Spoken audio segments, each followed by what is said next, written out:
Tahiti, ce n'est plus le folklore.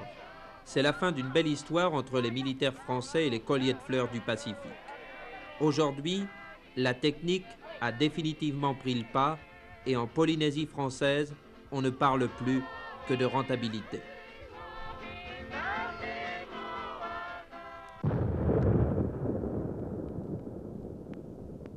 La France, dans le Pacifique Sud, c'était depuis 10 ans un effectif de 10 000 hommes et chaque année la bombe, à Mururoa. La bombe, mais aussi pendant chaque campagne de tir, la grande colère des pays riverains du Pacifique. Et en France, les protestations des ennemis du programme nucléaire devant cette polémique. Les essais souterrains ont la réputation d'être plus inoffensifs que les tirs en atmosphère. Et de fait, l'expérience du 5 juin dernier à Fangatofa a, semble-t-il, calmé les inquiétudes.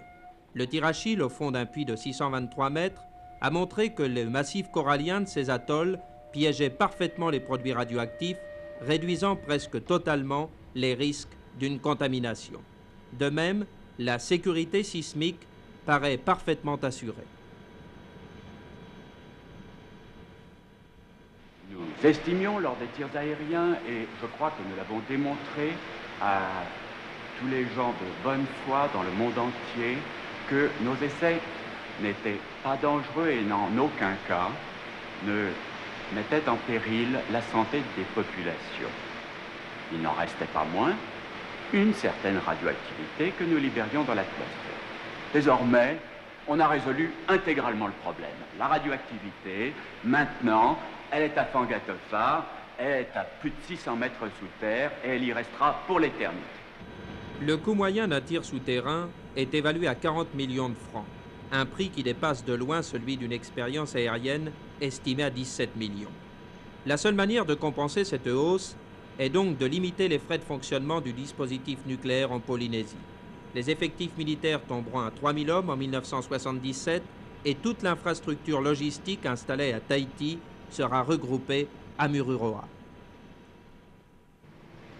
Il est certain que sur le plan technique, les tirs souterrains sont une opération plus onéreuse que le tir aérien, mais si l'on fait le bilan global, grâce aux économies que nous espérons faire sur l'environnement, aussi bien sur le matériel que sur le personnel, par l'utilisation, entre autres choses, d'un seul site de tir, je crois qu'on peut espérer à terme, à ces moyens, des économies sérieuses sur l'ensemble du coût des expérimentations.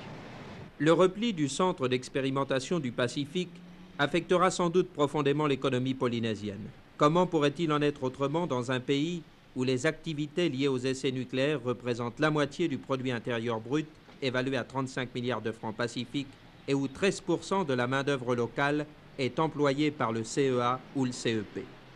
La réduction des activités nucléaires n'a aucune chance d'être compensée par une expansion du tourisme qui ne représente à peine que 20% du produit intérieur. Il ne faut pas croire que ça n'a fait que du bien, cette injection formidable d'argent. Ça a créé une inflation formidable ici, cette histoire-là.